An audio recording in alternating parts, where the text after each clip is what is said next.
Hey guys, it's Anissa, and in today's video we are going to be going over my do-it-yourself revamped play table and chair set that we received from Delta Children some time ago. It was a little rusty, a little crusty, and a little banged up, so I really wanted to go for something that was fresh, neutral, cute, and of course super girly. We have really been enjoying this table and chair set that we received for a collaboration last year with Delta Children, but to be completely honest with you, I could never get over its original blue color. But since Rylan loves this set so much, I didn't want to buy a completely new one, so I figured a revamp was going to be absolutely necessary to achieve the look we are currently going for in our shared living room playroom area. So of course, first things first, I took a towel and gave the table and the chairs a really good wipe down. I wanted a completely clean slate, free of any dirt, debris, and honestly, whatever else Rylan might have had on there. Next, I unscrewed both chairs completely to make sure I was able to cover each piece entirely, since the chairs are what really get the most attention. This may be an extra step for some of you, and you don't have to take everything apart, but I honestly feel like it made the process a lot easier to get the job done quicker when it came to the next step, which was painting. I ended up using 2 cans of spray paint for this entire project and coated each piece twice with an 1.5 hour wait time in between coats. I honestly probably didn't need the second coat, but since I didn't sand or prime these pieces, I wanted to make sure that all the blue was completely gone and that it wasn't even going to have the slightest chance at peeking through. I spray painted all the parts of the chair first, and I left the table for last since it was going to take the most work. To add a little style, character, and customization to the set, I wanted to add a little something to be a little extra, and after all of my Pinterest research, I figured reupholster seat cushions were the way to go. So while the paint was drying, I went to my local Walmart and grabbed some seat cushion foam. For our reupholstered seat cushions, I took the seat of the chair and measured it to size of the foam, leaving space on both sides where the seat will have to be assembled with the rest of the chair. First, I cut the foam along the lines that I had traced, making sure to cut the foam as evenly as I possibly could get it, but when it was all said and done, it wasn't nearly perfect, and it really didn't have to be because we were covering the foam with fabric, so it's okay because no one will ever see it. I then grabbed some fabric and cut it oversized just so there was enough fabric to wrap it completely around the seat and the foam.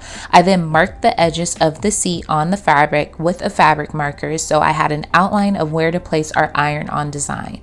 So the type of fabric I was looking for this project, I couldn't seem to find it in stores, and I didn't feel like waiting for a shipment to come in due to slower shipping times because of COVID-19. So I created a design in Cricut Design Space and bought some Cricut foil iron-on and used my Cricut Maker and Cricut EasyPress Mini to create our custom fabric for our seat cushions. Like I said before, y'all, I know it's extra. And by the way, this video is nowhere near sponsored by Cricut. I just happen to have all of the bells and whistles that come along with this project. I then laid the foil design down flat to make sure it was within the areas that I had marked off and warmed the surface of the fabric with the EasyPress Mini. Once I felt like the fabric was prepped, I ironed on my design with my EasyPress Mini with the recommended heat settings of low and for the recommended time of 25 seconds with light pressure. Once I was done, I peeled all 4 corners of the iron-on film, making sure that each corner was loose and ready to have the film removed.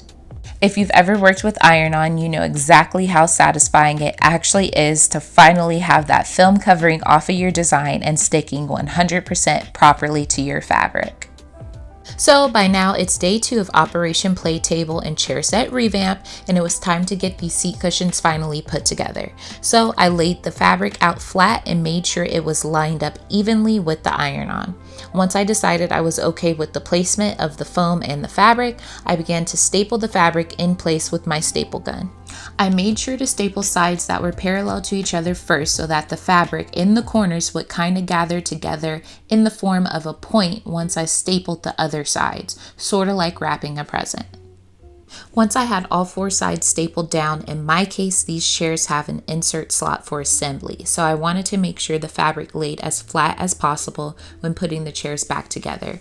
So I creased the fabric and stapled it down flush to the base of the seat.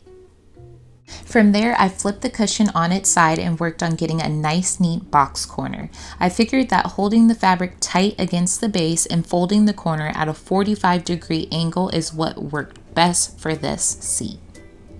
Once I was happy with the look of my corner, I stapled it into place with multiple staples to make sure it was secure, because your girl worked hard on these corners, y'all. I did not want them to move an inch. Once all 4 of my corners were boxed and stapled, I trimmed off all the extra fabric and stapled the areas that weren't as tight as I would like them to have been. After all that, the disassembly, the paint, creating of our very own custom fabric, and making seat cushions, we are finally here at the reassembly of the chairs, and that's it. Watch to the end to see Ryland's reaction and comment down below something you are considering to revamp. If you enjoyed this video, give it a big thumbs up, and if you haven't already subscribed, go ahead and hit that subscribe button. And hit that bell so you know every time I upload. See you guys in the next one. Bye!